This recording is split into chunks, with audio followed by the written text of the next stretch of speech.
Ask مفتی طارق مسعود۔ کیا ہم اپنی بلیوں کو نیوٹر یعنی نہ مذکر نہ مؤنث کروا سکتے ہیں؟ اس میں گناہ تو نہیں ہوگا؟ نہیں، کوئی گناہ نہیں، کروا لیں آپ۔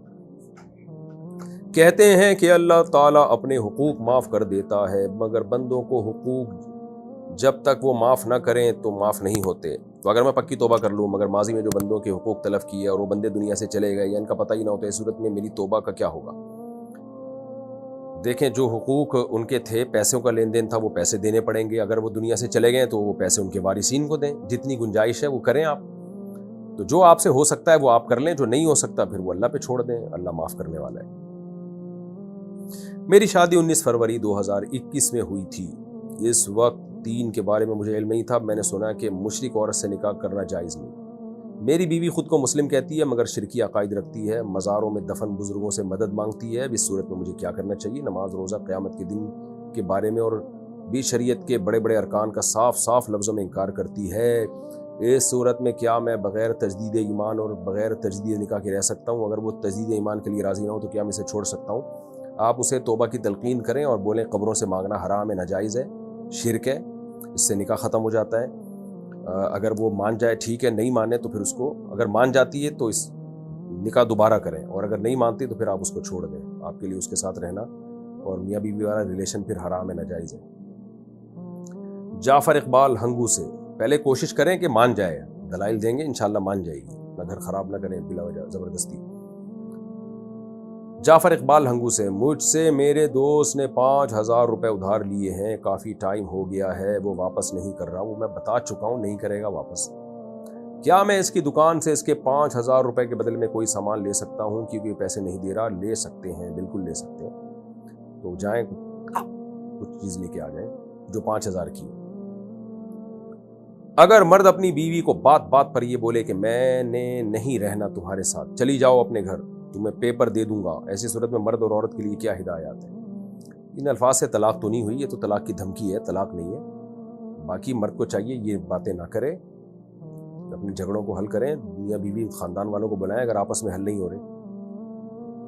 بغیر نیت کے بیوی کو مہر دینے سے مہر ادا ہو جائے گا یا پھر اسے دینا ہوگا؟ بغیر نیت کے بھی مہر ادا نہیں ہوتا، اور بیوی کو بتائے بغیر دینے سے بھی ادا نہیں ہوتا۔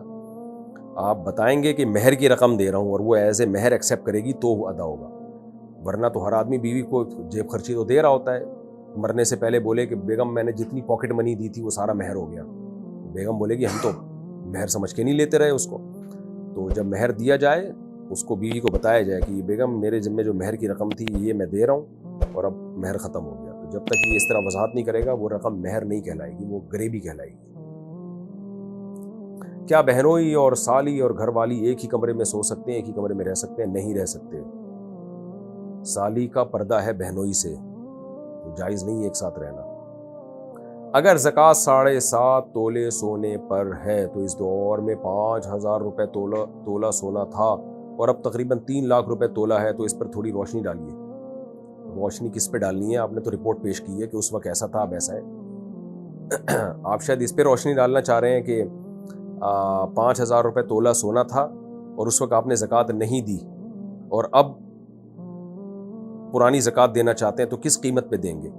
تو اگر خالی سونا ہی تھا آپ کے پاس اور 1 روپیہ بھی نہیں تھا تو سونے کی موجودہ ویلیو پہ آپ زکوٰۃ دیں گے، اور اگر سونے کے ساتھ کچھ رقم تھی تو پھر سونے کا نصاب نہیں دیکھا جاتا، 52.5 تولے چاندی کی قیمت دیکھی جاتی ہے، تو پھر قیمت کے حساب سے دیں گے۔ یعنی اس وقت سونے کی جو قیمت تھی وہ کم تھی تو اسی قیمت کا 2.5% دینا پڑے گا آج آپ کو۔ میں نو مسلم ہوں، 6 سال پہلے مسلمان ہوا تھا تو ترنت نماز فرض ہو گئی تھی۔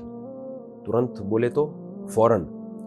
1 سال مجھے نماز سیکھنے میں لگ گیا تھا، تو کیا مجھے قضائے عمری پڑھنی پڑے گی؟ بہت ٹینشن میں ہوں۔ اگر آپ نے نمازیں پڑھی ہیں تو پھر قضائے عمری پڑھنے کی ضرورت نہیں ہے۔ جو سیکھنے میں ٹائم لگا تو جس طرح بس ارکان بھی اگر ادا ہو گئے تھے نا، جیسے آپ کو سورہ فاتحہ نہیں آتی تھی لیکن آپ سورہ فاتحہ سیکھ رہے تھے اور جتنی سیکھتے تھے اتنی پڑھ لیتے تھے، قیام کر لیتے تھے، رکوع کر لیتے تھے، 2 سجدے، جو یعنی جو ارکان ہوتے ہیں نماز کے بیسک ارکان، تو آپ کی نماز ہو گئی۔ غیر مسلم جب مسلمان ہوتا ہے نا تو جتنا ٹائم اس کو سیکھنے میں لگتا ہے تو وہ سیکھنے والا ٹائم میں شرعاً وہ معذور ہوتا ہے، تو وہ پھر اس کی نماز ہو جاتی ہے۔ البتہ رکعتیں اور سجدے پورے ہونے چاہیے، یہ ضروری ہے۔ اگر رکعتیں بھی پوری نہیں تھیں، کیونکہ رکعتیں سیکھنے میں تو ٹائم نہیں لگتا نا، جیسے فجر کے 2 فرض پڑھنے ہیں آپ نے، 2 رکعتیں پڑھنی ہیں، تو اب 2 رکعتیں اور ہر رکعت میں 2 سجدے تو کرنے ہی پڑیں گے.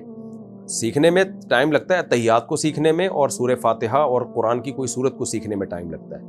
تو اس سیکھنے میں جو ٹائم لگا تو اس میں جس طرح بھی آپ نے پڑھ لی آپ کی نماز ادا ہو گئی ہے. تو جو نمازیں پڑھ لی ہیں جیسے تیسے بھی پڑھی ہوں ان کو لوٹانے کی ضرورت نہیں ہے. جو پڑھی نہیں سرے سے تو وہ تو بہرحال آپ کے ذمے ہے، پھر اس پہ توبہ استغفار بھی ضروری ہے. جب بھی کوئی غیر مسلم مسلمان ہوتا ہے نا تو اس کو نماز میں کتنا حصہ سکھا دینا چاہیے فوراً، یہ خوب سمجھ لیں. جیسے اسلام میں داخل ہو اس کو سب سے پہلے جو نماز کا ٹائم ہو، جیسے کوئی غیر مسلم عصر کے ٹائم پہ مسلمان ہوا ہے تو اس کو فوراً بتا دیں بھائی اب عصر کی نماز آپ نے پڑھنی ہے. تو کیسے پڑھنی ہے ظاہر ہے اس کو تو نہیں آتی، اس کو وضو کرا دیں بھائی اس طرح سے وضو کرنا ہے، اور یہ بتا دیں عصر کی 4 رکعتیں ہوتی ہیں، اور 4 رکعتوں میں کیا ہے، قیام ہے، رکوع ہے، سجدہ ہے، 2 سجدے ہیں. اس طرح سے اتنا بھی یعنی اللہ اکبر کہہ کے نیت باندھ لے اور پھر اس طرح سے نماز پڑھ لے. ہاں ٹائم اس کو لگے گا سورہ فاتحہ سیکھنے میں. تو سب سے پہلے جو چیز غیر مسلم کو یاد کرائی جائے گی وہ ہے سورہ فاتحہ. جیسے ہی سورہ فاتحہ یاد ہو جائے تو پھر اس کو مختصر سی کوئی قرآن کی سورت انا اعطیناک الکوثر فصلی لربک وانحر ان شانئک هو الابتر یہ یاد کرا دیں، یا قل هو اللہ احد یاد کرا دیں. اور تیسرے نمبر پہ سب سے پہلے اس کو التحیات یاد کرا دیں. التحیات للہ والصلوات والطیبات السلام علیک ایھا النبی ورحمۃ اللہ وبرکاتہ السلام علینا وعلی عباد اللہ الصالحین اشہد ان لا الہ الا اللہ واشہد ان محمدا عبدہ ورسولہ یہ یاد کرا دیں. اور تکبیر تحریمہ یعنی نماز کی نیت باندھنی اللہ اکبر کہہ کے اور نماز ختم کرنی ہے السلام علیکم ورحمۃ اللہ. اتنا اس کو آ گئی نا تو بس فرض ادا ہو جائے گا اس کا. پھر بے شک رکوع سجدے کی تسبیحات نہ بھی پڑھے تو نماز ہو جاتی ہے اس سے. رکوع سجدے کی تسبیحات سیکھتا رہے گا آرام سے، سبحان ربی العظیم سبحان ربی الاعلیٰ. تو نماز کا جو ایک ڈھانچہ قائم ہو جاتا ہے نا وہ اتنا سیکھنے سے بھی ہو جاتا ہے. تو جب بھی کوئی غیر مسلم مسلمان ہو آپ نے کیا سکھانا ہے، سب سے پہلے اس کو کہنا بھائی ابھی والی نماز پڑھو، وضو کرا دیں. بہتر تو یہ غسل کرا دیں اس کو. سنت یہی ہے کہ نبی صلی اللہ علیہ وسلم جب کوئی غیر مسلم مسلمان ہوتا تھا غسل کا حکم دیتے تھے. تو اگر حالت جنابت میں ہے تو پھر تو غسل فرض ہے، تو غسل کرا دیا اس کو اور فوراً بولا بھائی آپ نے اب وقتی نماز پڑھنی ہے کیونکہ نماز قضا نہ ہو. اب کیسے پڑھے گا آپ بتا دیں بھائی عصر کی نماز ہے 4 فرض پڑھ لو. بھائی مجھے تو فاتحہ نہیں آتی، کوئی بات نہیں، فاتحہ سیکھتے رہنا، ابھی صرف ایسے کر لو اللہ اکبر کہہ کے نیت باندھ کے کھڑے ہو جاؤ. اگر جماعت کی نماز ہو رہی ہے تو جماعت میں شامل کر لیں اس کو، پھر تو بولیں بھائی بس اللہ اکبر کہہ کے پیچھے کھڑے ہو جاؤ اور امام جو کچھ کر رہے ہیں آپ اس کے ساتھ ساتھ کرتے رہو. اللہ اکبر کہہ کے نیت باندھنا ہے اور السلام علیکم ورحمۃ اللہ کہہ کے نماز ختم کرنی ہے. یہ 2 لفظ تو فوراً سکھا دیں. اور پھر تیسرے نمبر پہ سورہ فاتحہ سکھا دیں اس کو، اور قل اللہ احد سکھا دیں اور التحیات سکھا دیں. تو ساری زندگی اتنی بھی پڑھتے رہے گا نا تو نماز اس کی ہو جائے گی. انڈیا سے کسی نے پوچھا ہے کسی کے دل میں محبت کیسے ڈالیں، کوئی وظیفہ یا قرآن کی کوئی صورت ہے تو پلیز بتا دیں.